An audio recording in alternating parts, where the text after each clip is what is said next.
Things that you need to know, things you need to have. First thing, what is the gig about? Jazz, concert, orchestral, just gotta know what it is. So my suggestion is first ask those questions. Stick bags. So stick bags, I have a big one. I've seen percussionists with like briefcases, they'll fill all the drumsticks and other tools and items that they collected throughout the years. And then I have a smaller one that I take to the gigs if I have a small gig. And in the gig, obviously drumsticks, different types, so just in case. And then yarn mallets, hard, soft, medium, vibraphone mallets for any occasions I have to play on a mallet instrument. One of my favorite drumsticks, it's the swizzle.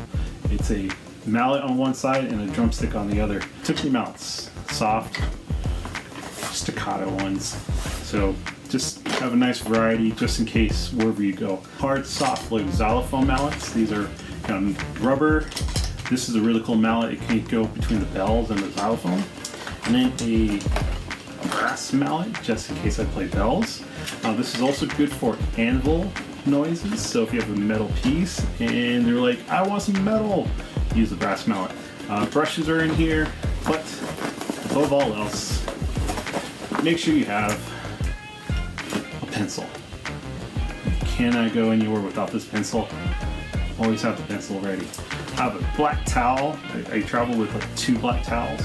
Reasons why I can use these black towels on my trap stand. If I don't have a trap stand, I just create one out of a music stand. Just lay it flat and then place this on there, and then that's where I can put all my mallets on there. Pencil, triangle beaters, whatever I need. The triangle, I really do believe this is the hardest instrument out there in percussion land. It's a swinging target. This is a Grover triangle. You can get different brands, different sizes, different metal, different sound. I have a triangle bag. It's a Grover triangle bag, and it's a really cool accessory. It has different sizes, so small to large. Here's a clamp. This is Pearl, actually came with this, so you can actually get one of these at the hardware store, and then drill a hole. Try to get somebody to help you with this, or someone can do this for you. Drill 2 holes in it if there's not already a hole there. You drill a second one here, and then get a fishing line, 2 of them, one for the bigger one and then another one right in here. Reason why, if this one snaps, it will be caught by the second one. So always good to do 2. And then you can get a little metal clamp or just tie a really good knot there, but this is always good to have. And this is the reason why you can clamp it on the music stand. You get 2 of these, you can hook the second one up here. You can little stand there, you can do a freehand and have 2 hands to play on the triangle right on the sweet spot there. Taking your non-dominant hand, putting the thumb behind and not through the hole, behind. Take the first 2 fingers, your pinky and your ring finger, put it underneath. It's almost like traditional grip, and then on top just place your other 2 fingers, get a nice comfortable feel of it, and there it is. But playing it high, you can see through, so you can see the conductor, but you can also see your playing spot, so know where you're playing. Take your beater,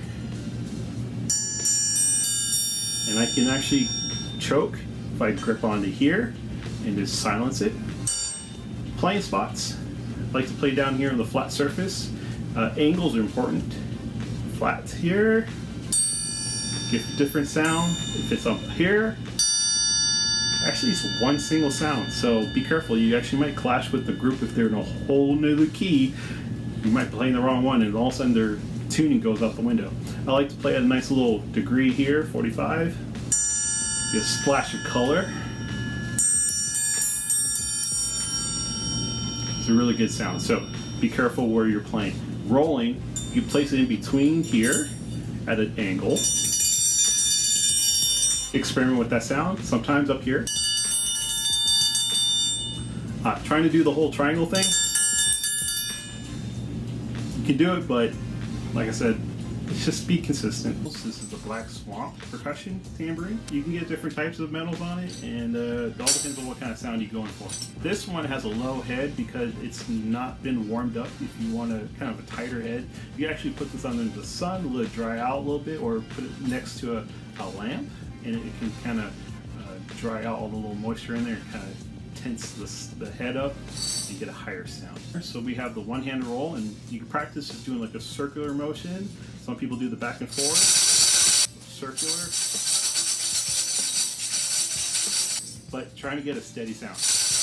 In order to do the one-handed roll, you have to place your left hand, or my left hand is a non-dominant hand, underneath, and then kind of grab here with your thumb across.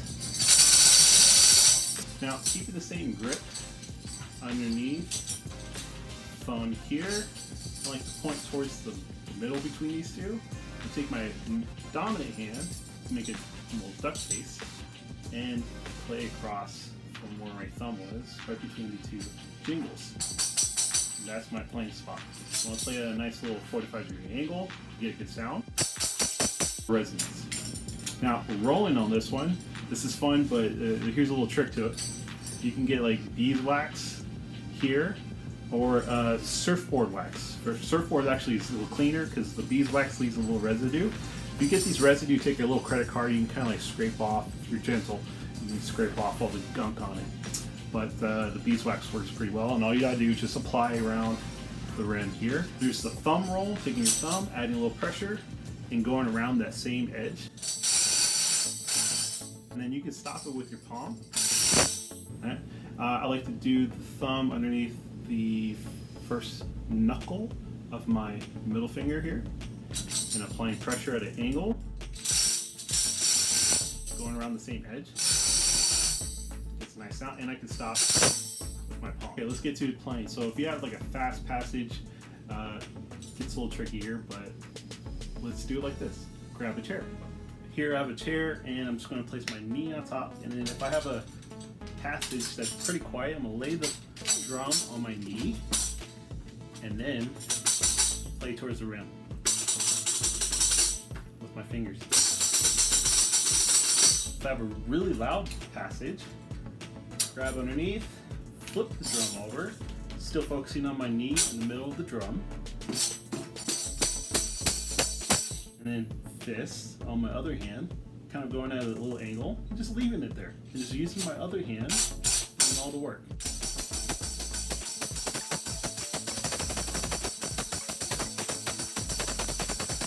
Look at Modern School for Snare Drum, playing. All percussionists should get a book like this. In fact, the end of the book has excerpts, and some of these excerpts are actually used for like orchestral auditions. So if you want to audition for a youth, which I highly recommend, a youth orchestra, you can use this book, and it has a lot of these excerpts in there. Another book to have is the Jacques Delacroix Etudes, Snare Etudes.